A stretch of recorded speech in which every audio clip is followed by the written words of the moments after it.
eBay sellers, it's Suzanne A. Wells, and this is episode number 33 of eBay the Right Way. Today's date is November 3rd, 2021. Today we are chatting with Marc Sherrill, who many of you may know from the Facebook group. He posts usually every week very interesting finds. And his full-time job and education contributes to his knowledge of what to sell.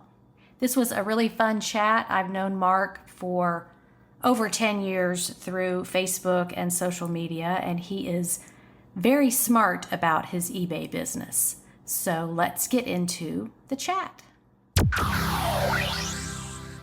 Okay, we have the illustrious Marc Sherrill of Money Making Mondays and some of the $100 sales threads.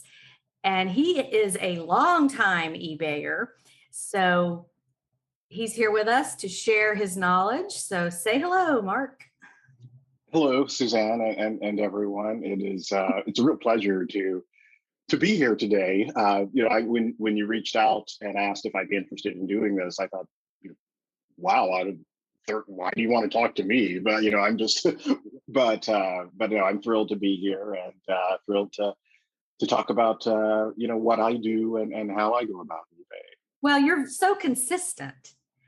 That's what I'm looking at, because the consistent sellers and the ones who've been doing it for years and years that are experienced can really shed some light on things for everybody, because everybody has their products that they like to sell, and you do sell some very interesting things. But before we get into that, do you want to share how you even got started on eBay? Well, sure. Yeah. I mean, I actually started using eBay, as most people did, as a buyer back in the late 90s.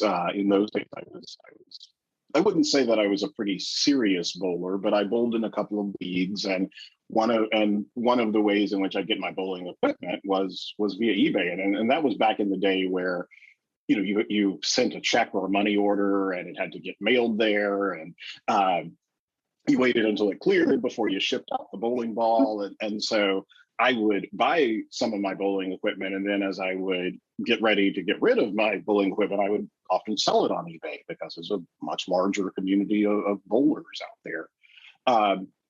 And so that was kind of my awareness of eBay goes back to, I think that was probably, I started doing that around 97, 98. And so I would sell a couple of things here and there. But it was really much more recently, probably around 2009 or so, where I started doing eBay similarly to the way that I do it now. Mm-hmm. And I actually got started because my older sister, Lynn, who just recently passed away, was an eBay seller, and she had actually gotten connected to you, Suzanne, and then you had been sort of the inspiration for her eBay business, because you were both in Atlanta, and you would do I don't know if they were monthly or quarterly, but you would do a hot list, which was a list of sort of retail arbitrage, hard to find items that individuals could buy, and so she had been doing some of the hot list stuff. I think she was also at that time doing some of the golf shirts and that kind of stuff. And one day Lynn and I were talking, and she mentioned that she was selling stuff on eBay, and I thought, okay, that's kind of interesting. What do you sell? And she said that she was buying stuff from Big Lots and then flipping it. And one of the items that she was having a lot of luck and a lot of success with was Pantene clarifying shampoo, because I think Big Lots was, I don't know if they were like the company that was clearing out some of this discontinued stuff for Pantene, but they had tons of Pantene stuff. And I told her that, hey, there's a lot of Big Lots around me. I'm happy to go through and pick up what I can find for you and send it to you. Or when we see each other at Thanksgiving or Christmas, I can throw it in the trunk and bring it to you. And she said, or you could sell it yourself. And I hadn't really considered that. I wasn't necessarily thinking along those lines, but sure, okay, would you mind showing me, what you do? And so she did, and so I was kind of her. She tutored me on that, and so that's why I got started. Literally, Big Lots was my sole supplier, and with items from the hot list that you would put together. I would go to Big Lots on my lunch hour, and I don't even think in those days, I think that may have been pre-eBay app. So I may have just been looking it up on the mobile website. You certainly couldn't scan the stuff the way you can now. Mm-hmm. Because I don't even know if they were asking for barcodes at that, for UPC codes at that time. Right. But I started going to Big Lots, and I found the shampoo, and then it's like, oh, there's all these other shampoos. Maybe I'll look at those. And I found, some of those, like the silver expressions or red expressions for red hair. All the specialty Pantene Yeah. shampoos that they only have out for a limited time, and then they cycle through it and invent something else. Yeah. And so I was going through the store, I was just finding all of this stuff. I mean, I remember finding, some Orville Redenbacher microwave caramel corn, and just sort of these random things, Dove makeup remover pads, and that were selling for a couple of dollars, that I was buying for a couple of dollars, but according to eBay, I could sell for a lot more. And so I just started picking those things up and listing them, and so that's how I got started. Then over time, I started looking in other places for inventory, and sort of started branching out into the vintage and estate sales and thrift source sort of stuff, which is really kind of the bread and butter of what I do now. Although I still do some retail arbitrage as well. I can't pass by a clearance shelf without pulling out my phone and taking. Yeah, old habits die hard. Yeah. Oh, we didn't say where you're located and that you also have a full-time job. So let's just talk a little bit about your life, how it's set up, and where you fit eBay in. Oh, sure. Yeah, I live in Northwest Ohio, just in the Toledo, Ohio area, up in the northwest corner of the state. And I am a faculty member at a local university. And one of the things, my area of training and expertise is in theatrical design and production. And so I do design scenery, lighting, props for live theater, TV. I've done some commercials, I've done some film work. So, Wow. Wherever you see people doing, when you see people on TV, there's lots of people behind them, even in that 30-second commercial spot, that are doing the sorts of work that I do. I kind of understand that a little bit as a YouTube creator, and making videos for my online school. It's, to make that 5-minute video it's about 2 hours of work. Oh, absolutely. Figuring out what you're going to wear, what you're going to look like, what your background's going to be, what you're going to say, doing any research on anything you're going to say to make sure it's correct. Now, not all creators do that, right? And then recording it and messing up and do-overs, and then editing it and putting in the music. And so most people don't realize 30-second commercial takes days of work. Yeah, absolutely. I know the last, and it's been a while since I've done, that sort of commercial work, but at that time, and that was about, that was probably about 12, 13 years ago. And for a national 30-second spot, the typical cost was about $1.5 million. Mm-hmm. Because there's just so much work that goes into that. You certainly the talent, but then, as you mentioned, the writing, the post-production, it's rough. And when I look at YouTube content creators, you can absolutely see the ones who invest that time into creating those production values, and then you can also see the ones where maybe they're not so interested in that part of it too. And that's one of the things I've always appreciated about your podcasts and about your YouTube videos, is that they are I don't know how tightly you script them, but they are always well laid out, well organized. I feel like the production values are always really, really strong and really high. Well, thank you so much. I appreciate that. And I also like podcasts because you don't have the video aspect to worry about. Yeah. But on YouTube, people will say, why don't you do 3 videos a week? And it's just, and a lot of my videos, I'm not on camera, I'm doing a presentation. So I feel like it's not about me, it's about what I'm talking about. That's what's going to help you make money, not looking at my face.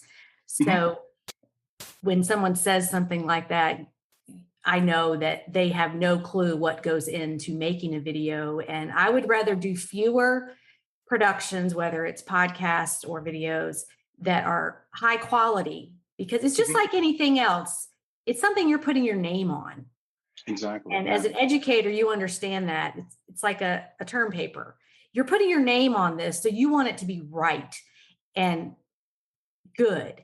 And it's permanent for the most part. It's out there on the internet. I have people commenting on content that I made 5 years ago. Right. So sometimes I'll take videos down if it's really out of date and really wrong information, because eBay changes so much, it's hard to keep up. But it is a process. And back to the scenery and the props, all of that is so well thought out. When you're in that production world, you know exactly what you want. And I would imagine that other people working on the project with you, everyone has ideas of what they think the props need to be.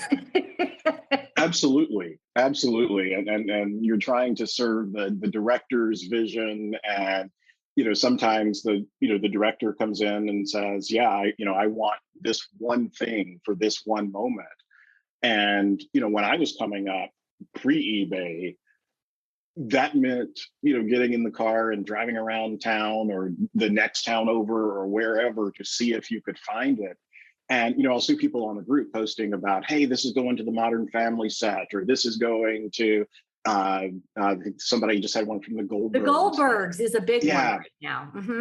Yeah. And if you're a prop person, being able to get on your phone or sit on the computer and type in whatever it is you want to look for, and then 14 of them come up on eBay, that's a whole different world than for those of us who were doing in that game prior to eBay. Well, and I always thought, well, they could just make a replica if they want that old Tide detergent box from the 60s. They could just make a replica, but that involves hiring a designer, an artist, paying them to do it.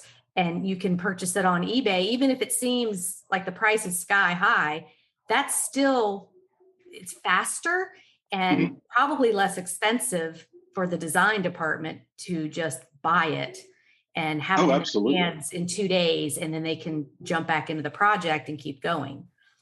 Absolutely. Yeah. I mean, it's, when you start thinking about the cost that you're going to pay the designers and the artisans to make that box of Tide, all of a sudden paying $75 for it and getting it delivered to your door in 3 days makes a whole lot more financial sense. Exactly. So you have that background that helps you with your picking for eBay, which we're going to get into in a minute. But I did want to circle back to your sister Lynn, because some of the folks that have been on the group for a long time will remember her. She spelled her first name Lyn, and same last name. And she lived in Atlanta for a while.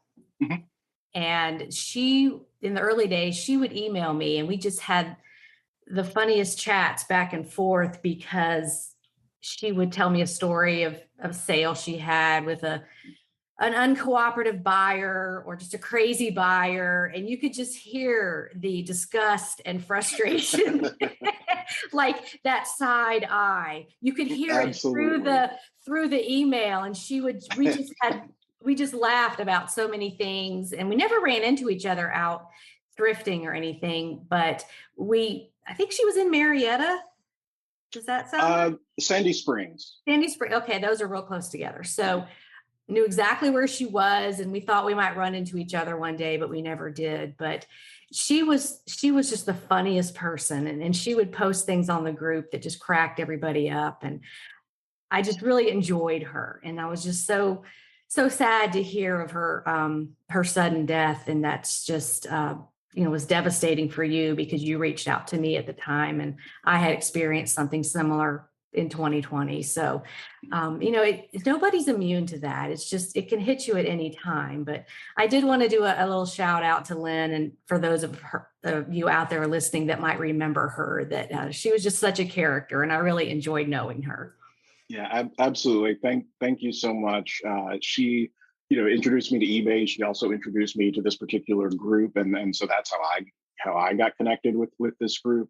But yeah, when you mentioned the side eye, and also she was the queen. She could roll her eyes like no one else, and so and you could just hear it in her comments. It was just so funny.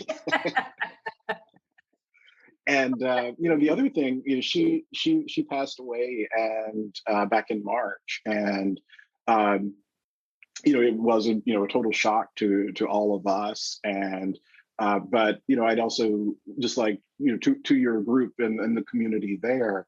That group and the interactions that she had in that group were really meaningful for her, and it was and she really enjoyed being a part of that community.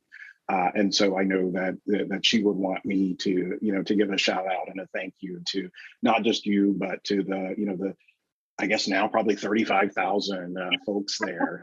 Right. And the podcast listeners, and it will cycle over to YouTube. So she's getting her 1 hour of fame.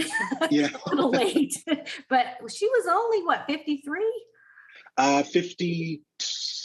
She would have turned 52 in July. Okay, I knew she was a little bit, 1st. a little bit younger than me. Not quite there for that senior discount yet, but she was. Yeah. But absolutely, she was just one of the funniest people I've ever known. She was just the life of the party in her way, and right. So being around her, you were going to laugh. You were going to get it straight. She was diplomatic, but she didn't sugarcoat things. And so if you wanted the truth, you went to Lynn. And well, if I remember, she worked for Humana. Yes, she did. Yeah, as like administrator. She wasn't a healthcare worker, but she was administrative. That's correct. Yeah, she was at the time she passed away. She was a project manager, and she worked on doing sort of internal promotions and internal things for, I can't remember how many employees Humana has, but it's a ton. And so they have these programs and initiatives for employees, usually around employee health and wellness. And so she designed and led a team that designed and executed those sorts of programs for their employees. So part of her job, I remember she changed jobs because she was sick of being in the office and she wanted to be out and about. And that also enabled her to drop by more thrift stores. To take a Goodwill shopping break between clients or customers. So she worked that system.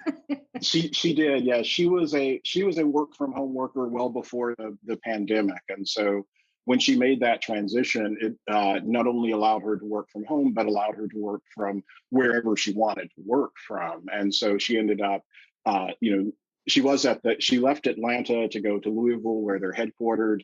And then, most recently, when she was able to work from anywhere, she moved back to Nashville, Tennessee, which is not far from where we grew up. Oh, great. Okay. Well, I'm glad we could spend a few minutes honoring her because she was a great lady. Thank you. And we'll miss her a lot. So back to you. You transitioned from retail arbitrage to estate sales. Mm-hmm.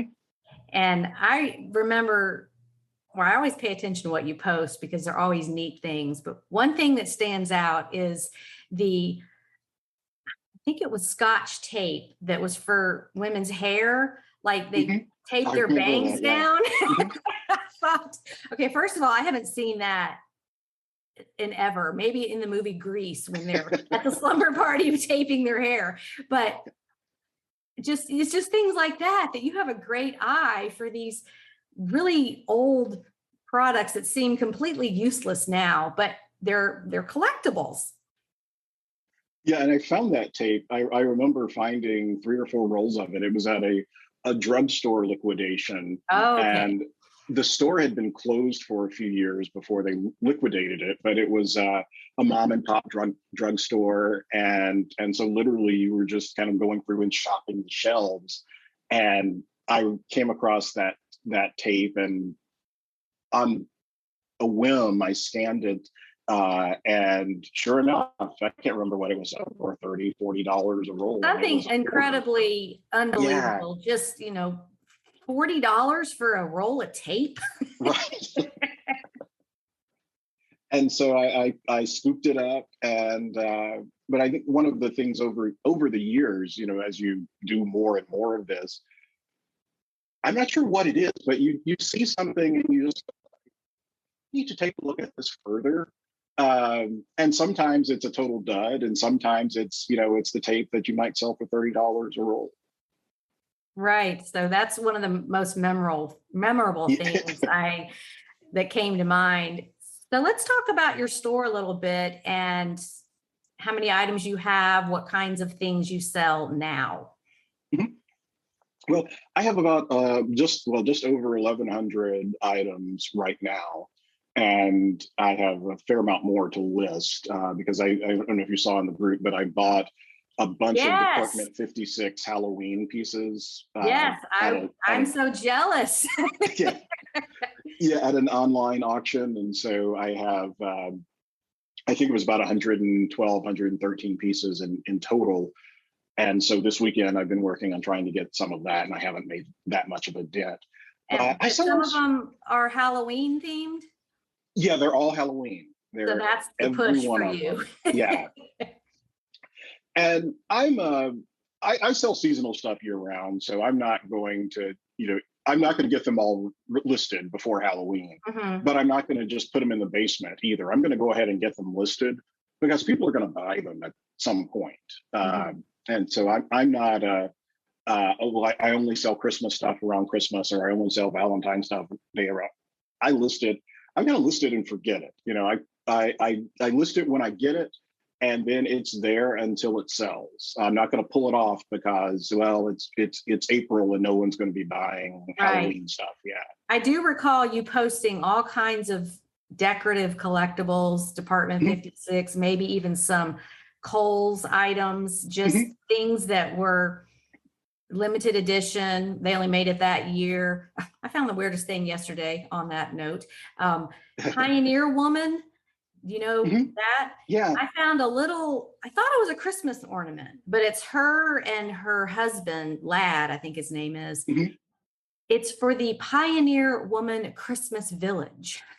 Oh my God. I thought, okay, there's so many things going on with it. Yeah. It was $1, so I got it, and it sells for about 20, but it was made in Oh wow. 2019. It was a limited edition. Mhm. And I had, like you would send pictures to Lynn, Melanie, my daughter, is the one that I send pictures to, like, can you believe this? And we just Right. had the biggest laugh because we know who she is, and we kind of watched her show a little bit, but it's just kind of a joke with us that this Pioneer Woman stuff is so popular now. And even I know. Yeah. the Walmart editions of things, because Mhm. production is down, and you may have that canister set with 4 and you break one and you need another one, and Walmart doesn't Exactly. have Yeah. it. So back, I just had to throw that in. Back Yeah. No, to I had. your sales of your different Christmas Village things. I recall one where it was a pretty high price sale, and I think it was a Mhm. Kohl's item. Yeah, yeah. The St. Nicholas Square, which is the That's Kohl's it. Christmas Right. village or Christmas holiday stuff. Hmm. Uh, yeah, there was some. I bought probably about 8 or 10 off of a Facebook seller a few years ago, and I think I paid about $50 for all of them. And yeah, you can there are $100 plus pieces of that. And so when I'm at an estate sale or the thrift store, you know, I look at the Christmas Village things, and a lot of them aren't terribly valuable, but I'll certainly, if it's Department 56 or if it's Lomax or if it's St. Nicholas Square, I'm going to look it up and see. And sometimes it's really surprising what those things can go for.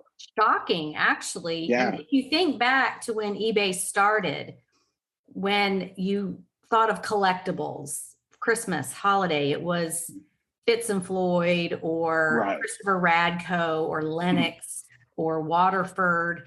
And now, because people can find what they need on eBay, it's anything goes. It's Walmart, it's Kohl's, it's Target things that just, because there is a platform to find what you need, anything goes with collectibles these days. It's really shifted as eBay has evolved, because it's not all those what we would consider collectibles back then, the super expensive things when they were new. It's just all about supply and demand. So if you're the only one that has that St. Nicholas Square church for the Christmas Village, sky's the limit on the price. Yeah. Yeah. And, and I've sold, Walmart pieces, I've sold Kmart pieces. And I think part of it is that if you're someone if you're a collector or you just have several pieces of it, but you never got around to getting the gazebo before they stopped making it, then, eBay allows you to, complete that set or continue to collect that set. And so, Right. I found, I haven't sold a ton of Walmart or Kmart pieces, but, again, I'll look them up because I've had pretty good luck selling, a $3 or $4 estate sale purchase for $30, $40, $50. Mm-hmm. So it is fascinating how it's all evolved, and the definition of collectible is not what it used to be. Absolutely, yeah. Have you ever found any Jim Shore? I have not. I have seen it. I've never purchased any because usually it's really pretty pricey at the estate sales, and I've never found it cheap enough to be able to make a profit on it. And so I always want to make, I want to be able to clear at least 3 times what I paid for it when I sell it. And for whatever reason, those pieces tend to not fit, to not work for me in that formula. And by the time we get to half price date, they're gone. And so I've seen a lot of it, but I've never bought it. Well, and as an educator yourself, you just keep becoming more educated on what to sell, and you learn how to work around what are the higher priced items at estate sales. The sterling silver and some of the crystal and the expensive art glass, they're going to have that marked up. But then you figure out how to zag when they zig. And it's the challenge of finding things that they don't know have value or they don't care. Yeah, and that's one of the things you talk about a lot in the group and in some of your media about, when people will say, oh, I can't find anything, or everything's so expensive, I can't make any money on the stuff that I'm selling. And your advice is often, well, look for different stuff, because they can't know the people doing the pricing, whether it's at a estate sale or whether it's at Goodwill, they can't know everything. Well, and even if they do, and it's a St. Nicholas Square set, Christmas Village pieces, they know they're not going to get $30 for that at an estate sale. They just better put $1 or $2 on it and get it out of there, because their goal is to get the stuff sold. Exactly. Yeah. If you're going to empty out this house by Saturday night, you can't, you can't use eBay prices, or you can't use replacement.com prices. You got to price it for your market. But yeah, some of the things that I find, in that regard, as people are looking at the sterling silver, or, they're going through all the forks to make sure they're not stamped with sterling silver. And I personally don't find that fun. So I'm happy to let those people do that. Very tedious. Yeah. Yeah. There's always some guy with a loop, who's going through every fork in the drawer. And that's just miserable to me. I would much rather use my time, the time in that same kitchen, I will look through the tub of, Tupperware and plastic stuff, How did I know you were because going to say that? I knew you were I going to love that say stuff. the plastic and the Tupperware. And Yeah. you just like, you go the opposite direction of the Antiques Roadshow guy over there looking for the paintings and all that expensive stuff. And it's like, let's look at the junk. Yeah. Yeah. I mean, it's usually in a box or in a tub, and it's like there's a sign on it that says everything in the tub is $1 or 50 cents or whatever it is. And, I've had really good luck over the years with one of my favorite Tupperware things is the Tupperware Ultra 21 line, which was, I think, probably 90s, early 2000s. And so it's microwave safe, it's oven safe. It's really heavy and thick plastic. Did they make canisters? Like they had the tops that had like a starburst texture. Am I thinking of, maybe that's the wrong Yeah, thing? well, yeah, that's earlier Tupperware, and that's the stuff that everyone looks for, and the Starburst stuff is certainly sellable. But the Ultra 21 line was, I think, Tupperware's attempt in the early 2000s to be hip and cool and sort of reinvent themselves. Okay. And it again, you find it for 50 cents, and some of those pieces, an Ultra 21 little divided plate, might sell for $25-$30. And so that line, there's some casserole dishes and 9x13 pans, and they're all, I've found them to all be good sellers. Or even things like Rubbermaid made a line of microwavable stuff, I think called heatables, I believe. And so I look I turn it over and look at the bottom. If it says heatable, I'm probably going to get it, and it's 50 cents. And so, the guy with the loop looking at every piece of silverware may very well walk away from that kitchen with nothing after spending an hour in there. I can spend 10 or 15 minutes in the tub of Tupperware, I might walk away with $100. Mm-hmm. And so, but I'm sure for that guy, his version of torture is probably looking through that box of Tupperware. Where for me, it's taking a loop. And he calls you the junk guy. Yeah, that junk guy is here today. He just wants that junk. So, do you ever just sell the lids alone? I don't. I usually look for the complete piece. So if it has the bowl and the lid. Mm-hmm. Although maybe I should be looking at, because they're always stray lids. And so maybe I should be looking those up too, because people lose those. Well, and they hook up with the dryer and the missing socks. And so mm-hmm. Where are these lids? And they've got to be with those missing socks in, another dimension. Exactly. Where do they go? Yeah. But yeah, so I love the kitchen. I love the bathrooms at estate sales because, my early eBay days, were about health and beauty, really, because that's what I was buying at Big Lots.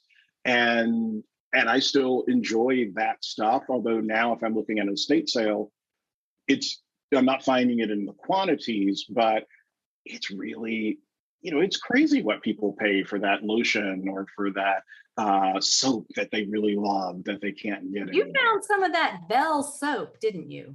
I did, yeah. I was on a list years ago, and either you posted it or you emailed me, and I'm like, people are really finding this. It's really out there.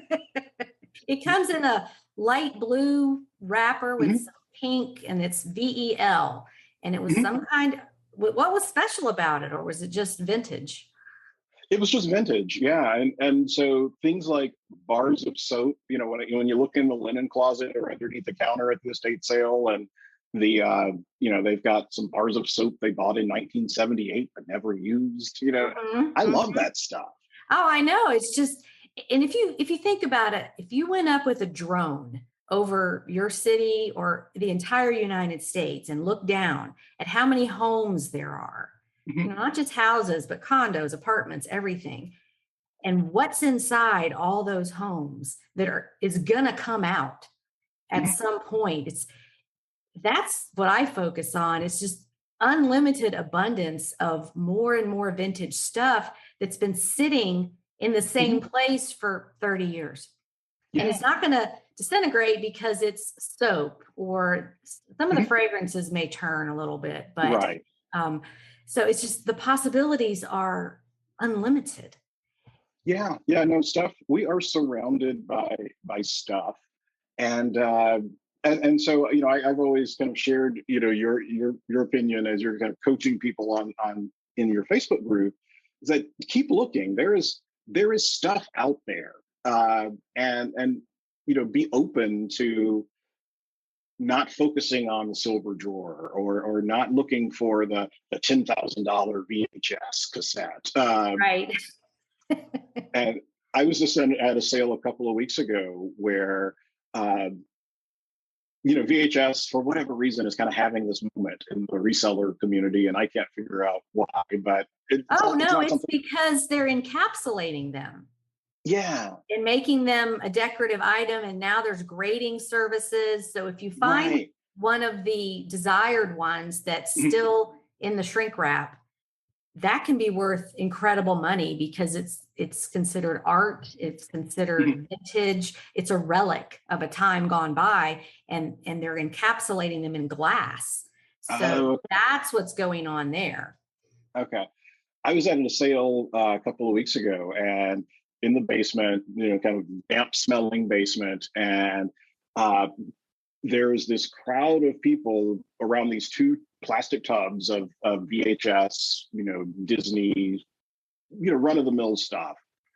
And so people here are generally pretty polite. So we don't have like pushing, elbowing at estate sales, but they were really intensely looking at the stuff.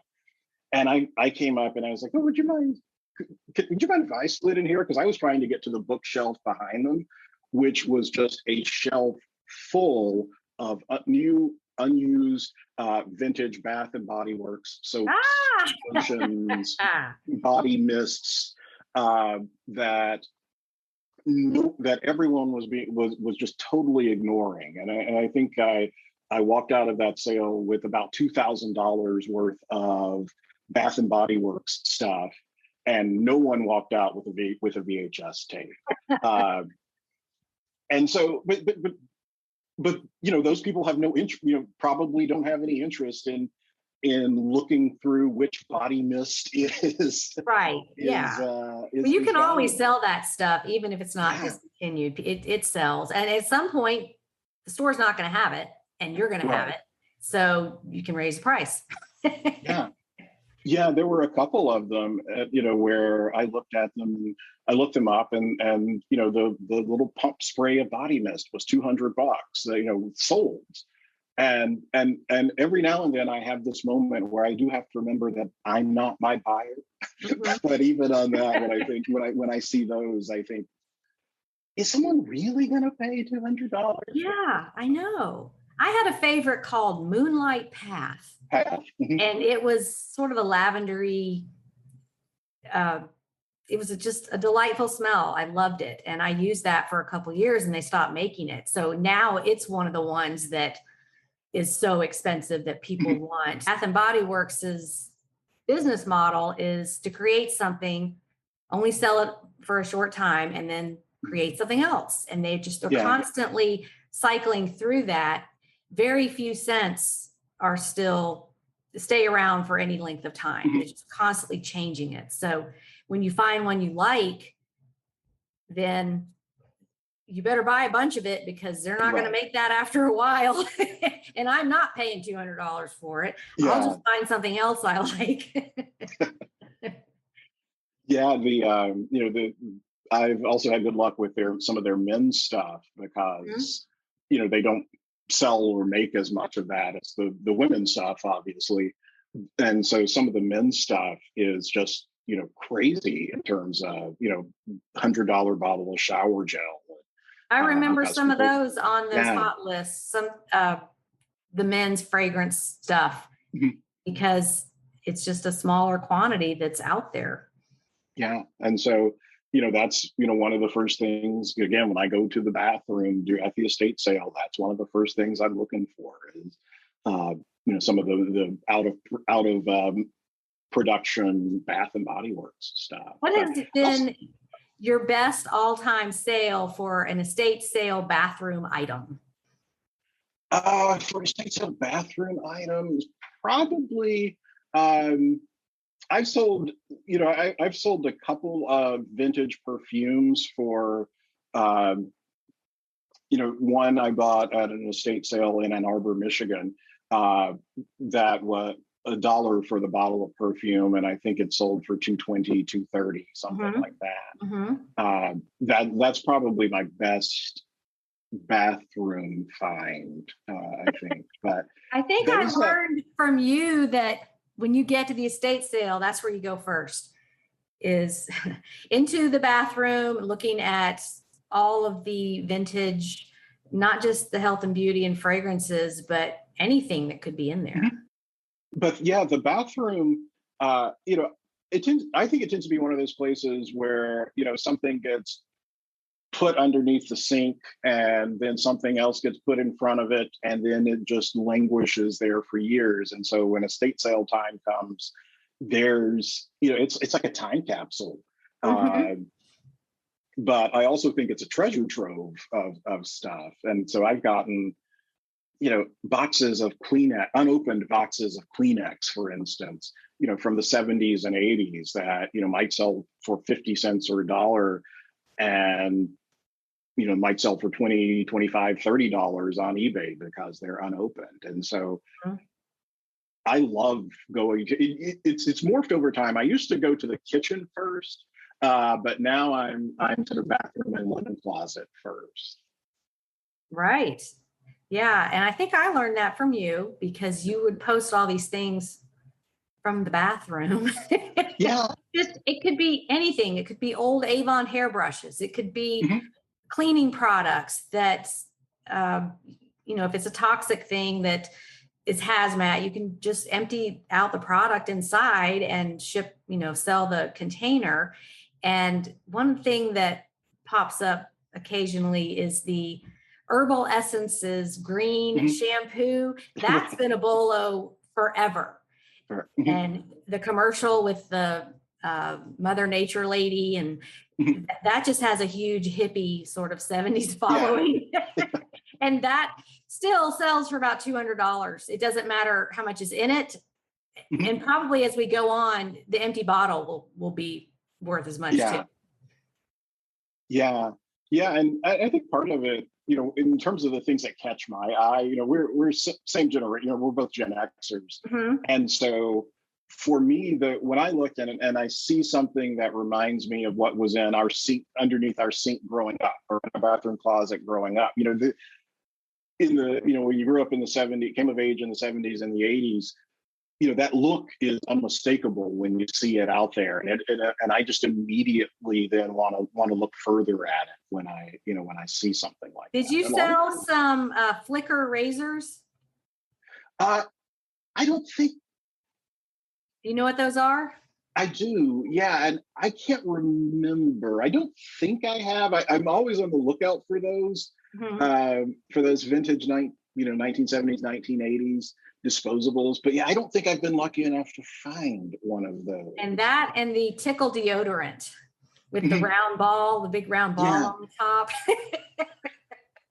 Yeah, and another deodorant that I would find. Oh, was it Tussie? It was in the little tub with the screw off. Yes, and they had the little pads, like Stridex pads, but it was deodorant. Yeah. Yeah, and so that stuff, I was initially finding it when I first started selling. I found a bunch of it at Big Lots for like $2 a tub, and they were selling for $25, $30. And just recently, I was at an estate sale and I found one or a couple of those, and so I snagged those, but I haven't gotten a chance to get those listed yet. Even if you don't want to be 100% headfirst into health and beauty, if you're passing by that stuff without even looking at it, you may be leaving some money on the table. And the other thing about those things, they're so easy to list and ship and sell. the most health and beauty stuff, it's going to go first class. You put it in a box, maybe put a little paper or bubble wrap and send it out the door. You don't have to worry about it breaking or anything. And so because I do this part-time, I'm always looking for things that make eBay easier and more efficient. Mhm. And one of the things I've learned over the years is that you do yourself a favor in terms of efficiency when you're thinking about that when you're buying stuff.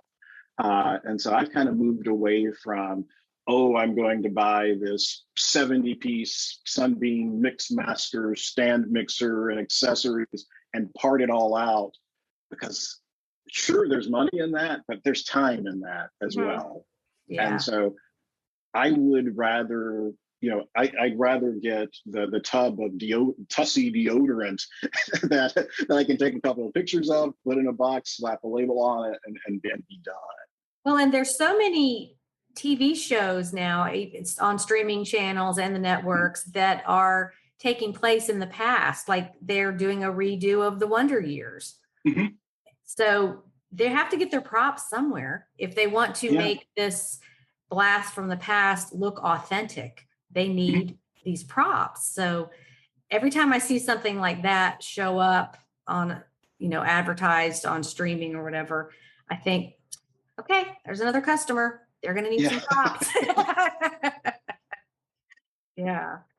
So what else do you have in your store besides kitchen and health and beauty and holiday?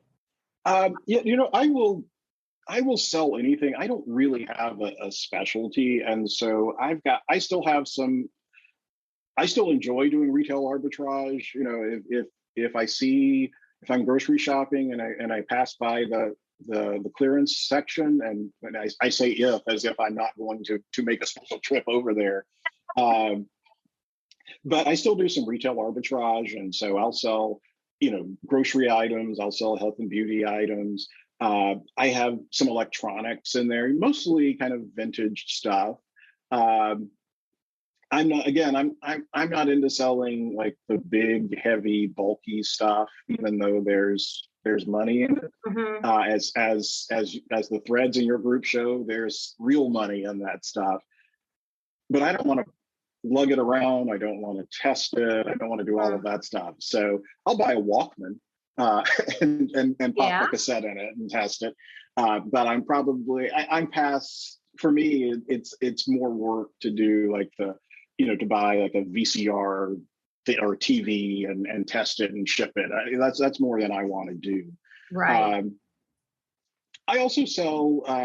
I sell a little bit of clothing, not very much. I mean, of my 1,100 items in my inventory, I think there's probably maybe 24 clothing things. And so for clothing, it's got to be something that really catches my eye. Like t-shirt. I love doing t-shirts if I can find those. I love doing neckties, although but again, it takes a special necktie. I don't want just a tub of neckties that I got in my inventory. I find the animal ones do well. Mm-hmm. For example, I have one that's dolphins, and it's not a high-end brand. It's just unusual. And I remember selling a tie with sharks on it way back in the early days. And I was interested in why the guy bought it. But when I went to ship it, it was going to some type of aquarium, or he worked at the aquarium. Right. So that was perfect, And so you do think about who's going to buy this? What are they going to do with it? Why would they want it before you buy it? So when you're looking through the ties, which I've started getting into that, and so many of them just look the same. It's got to really stand out and be different. And you might even think, I know a person who would buy this. I know somebody who's into that. And so you have to do a little bit of thinking through it. But back to retail arbitrage. Did you hear about the Clorox bleach pens? I did. Yeah. Did you find any? I have not found any. Well, I sold a set yesterday. I did. Oh, wow. Okay. I only found 3. And I gave one to my friend who even gave me the idea about this, and she loved it. So I felt that was appropriate. So, Yeah. but I sold a set yesterday. I had them priced at $39.97. They cost Oh, me wow. $2 a piece. Person paid full price. And yeah, I wish I had found more. I was just going to say, I was wondering, do they really need them? Is this going to be a stocking Yeah. stuffer for somebody who can't find them? What's going to happen to these? But people are finding them, so they're out there. Yeah, and isn't it the best feeling when you're at the store or wherever, and you and there's a half dozen of that item, that that hot item that's on the shelf. I mean, for me, like I get this like truly physical reaction of like excitement, and I get this Like an warm, fuzzy amusement park feeling. amusement park for adults. And I found some dry ale recently on clearance for $2.50, and I ended up selling that for $20 a box. Just some people can't find it with all these production issues. And you can tell when you go to the grocery stores here, there's gaps, there's things missing, and they haven't been discontinued. They just don't have any right now. So it's very strange that you might have something that seems so available to you, but somebody else somewhere else can't find it. Yeah, and and sometimes it's not even discontinued stuff. It's just stuff that maybe is a regional thing that doesn't get distributed everywhere. And and those are great too, where that you can always get them. For a couple of years ago, they finally stopped distributing it here, but people were regularly buying from me fat-free Miracle Whip, because apparently they stopped selling it in other parts of the country, and it was just on the grocery store shelves here. And I would go to the I'd go and usually I'd sell them in lots of 2, and so I would always go and pick up maybe 4 or 6 of them, and because I never wanted to have too much of it in the event the bottom fell out of the market. And, You'll be eating tuna salad forever. Yeah. But those were, I'd sell those fat-free Miracle Whips $30 plus shipping, and I was paying, depending on whether or not they were on sale, I was paying $6 or $7 for the 2 jars. And it was just a regular standard item, nothing limited edition, nothing special or anything. And that's genius. And to this day, I listen to people around me wherever I am, grocery store, drugstore, whatever. And when I hear somebody say, "Oh, they never have this. I can't find this anywhere," I go talk to them. I say, "What are you looking for? What do you use that for? Why do you, and find out, in a nice, polite way, why it's important to them." Right. And then put that on my list, because I could come across that at a different store, someplace they haven't thought to look, someplace they don't go. And there it is. And you can check out online if other people are having a problem finding it. Because if one person's in a store complaining that they can't find something, you can bet there are hundreds or thousands of more that have the same problem. Absolutely. Yeah. And, every year after Christmas, there's always sort of the limited edition holiday things I'll stock up for on clearance. And so I'm not above, selling Christmas cookies or whatever the limited edition items. The Crusties mixes, like the gingerbread or the Coffee Mate powdered holiday flavors, because those have a shelf life of years, I think. Yeah. And there are some people, I love that peppermint mocha Coffee Mate stuff. I like the powder because it lasts longer, but I'll drink that. I'll put that in my coffee in the summer. I like it. Yeah. So, yeah, there's all kinds of ways to do this business. So one question I ask all of my eBay friends on the podcast is, what was your best all-time sale ever? The best all-time sale ever was a sealed night. I can't remember what year it was, but it was for the Nintendo, the original Nintendo. It was a sealed Tetris Revision A first edition game cartridge, still in its pack, still sealed. And I bought it as part of an online estate auction. So it was in a lot of DVDs and VHSs and just other stuff. And I happened to see it in the photo because you're not seeing it live, and took a chance and bid on it. And so I got the whole lot for $70. And there were probably 100 items in the lot. Mhm. And it sold for $800. And you had less at than $1 in that item. Right. And it sold for full price. I was asking $7.99, and it was listed for probably about 3 months. And pretty regularly I'd get, people emailing and saying, would you take 500? Would you take 400? You'll never get 800 for it. I'll give you 6. And I just politely declined them, and soon enough it sold. I shipped it off, and the buyer was very happy with it. And the buyer is a reseller too, so I didn't get it graded or anything, Mhm. but it's quite likely he probably bought it, got it graded, and for all I know, sold it for even more. And how did you feel when that sale happened? What did you do? I was thrilled. I was a little concerned as to whether or not there might be a problem, after having sent it.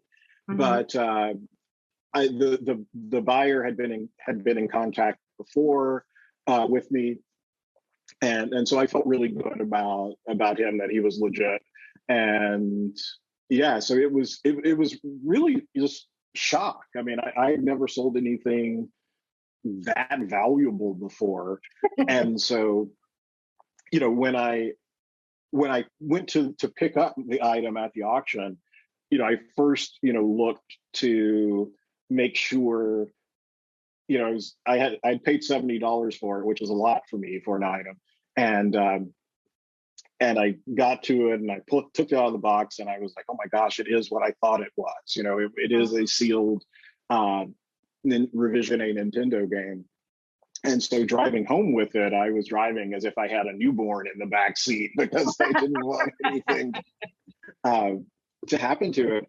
And then once it sold, it's not that I needed to be hooked, because I've been doing this for a long time, but it just reinforced, the notion that, anybody can do this. And it's for me, it's a fun hobby. Mhm. But it's also a hobby that pays well. I was just going to ask if you would mind sharing what you think you net each month just doing this as a hobby. I net about my net is typically in the $1,500 to $1,600 a month. Back to your video game where you got messages from people who said you'll never sell it for that. When I get those kind of messages, that's an indication that, oh, yes, I will. And that I will. And you want it cheaper, and that's not happening. So yeah.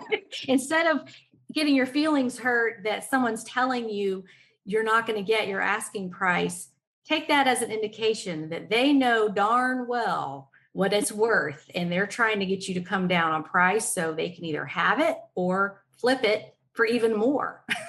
Yeah. Yeah, and I never do it, but I always feel whenever something like that happens and then I sell it for the full price, I always want to email or to message those people. Oh, by the way, look what happened. Yeah. Exactly. But I don't do that. Yeah, I know. We're nice. Yeah. It just pays to be nice. Life will teach them. We don't have to. Yeah. So, okay, well, we have been talking for quite a while, and I bet you have a pile of stuff you got at estate sales yesterday that you are ready to list. That's what I'm doing today. I met my son for lunch yesterday, which we try to do that every couple of weeks. And afterwards, I thought it was just a beautiful day here. We had a nice cool breeze, blue sky. I just didn't want to come back home to my cave. So, oh, there's a Goodwill 5 miles from here. Right. And so, of course, my car just automatically drove there. Yeah. And I was in there for 3 hours. I found just so much great stuff, which is you can't see it. It's all laid around me. That's my project today, is get that stuff out there. So I'm on board with you. I'm going to do some listing myself. My very patient and supportive wife, I'm sure really wants me to get all this Halloween stuff out of the kitchen and out of the dining room. Is she getting a little creeped out? No, she's fantastic about it. She loves this, or she loves that I do it, and she will sometimes go to estate sales with me as well, and she enjoys She enjoys the estate sale part of it, and she enjoys the cha-ching part of it. She has really not a whole lot of passion for anything in between. So the photographing, the listing, the shipping, that's not really her thing. But she loves looking and finding stuff. And we tease each other. She calls herself my bad luck charm, because usually when she goes with me on Saturday mornings, I come out empty-handed. Like I never. Oh, really? That's interesting. Yeah. Although the Bath and Body Works stuff, we feel like we broke the spell there, because she was with me on that one, and then we ended up walking out with all of this stuff. Well, it's good that you have a supportive spouse. That's really important. Yeah, and she's great, and I think we have I have all of my eBay stuff in the basement. So other than when I brought in this big load of stuff, and I didn't want to haul it all to the basement, then haul it back upstairs to do to do the listing part of it, and then haul it back. So I've just been working on it and getting it down there. But she's really patient, really enthusiastic, and so she's been a great partner in this as well. So you can just tell her, "Oh, honey, this is how we're decorating this year. Our kitchen full of Halloween stuff." And we don't have to put up any decorations. This is it. Exactly. Yeah. That's fun. Well, it was nice to finally meet you face to face after all these years online. I really enjoy doing these podcasts and having people on. So thanks for agreeing to do it.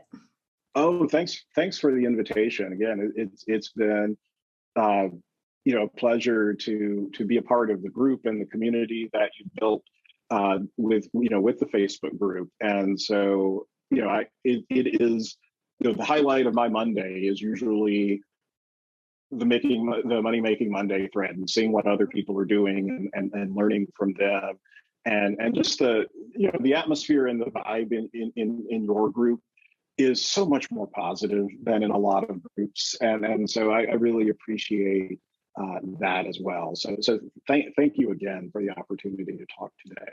Oh, my pleasure. And thank you for participating, because you're one of the people that I look on Mondays to see what you sold. Yeah. Thanks again for coming on, and we will look for you on Facebook. Okay. Well, thanks for having me, and happy listing. Yeah, you too. Bye. Bye. It was such a pleasure finally getting to talk with Marc after all these years. I hope you enjoyed this episode. Thanks again for tuning in. I really appreciate all of you out there listening. And don't forget to have a profitable and productive and fun day on eBay. Talk to you next time. Bye.